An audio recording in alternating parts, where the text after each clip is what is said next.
increases na yan. Diba? Tanggap pa yung mga ano eh, mga 80, 70, okay pa yun eh. Pero yung nag 90 plus, then to 100 sa diesel, no? 120 plus. Grabe. Sa unleaded, sa premium, 93, 94, pinakamataas. Nakita 94 doon. Pero sa Shell, matik yan. Kung nasaan ang Shell. Bawal bumamba.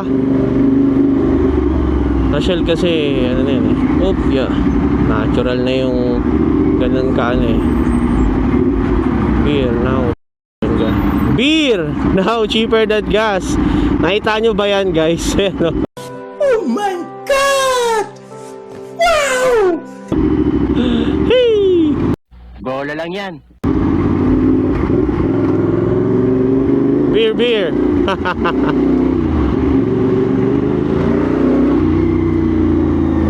Oo nga naman. Diba? Nice. Shoutout sa'yo, sir, ma'am, kung sino man nagdadrive. Hindi ko makita eh. Pipiliin ko babae, fixie lambo. Mas mura na daw ang beer kaysa sa gas.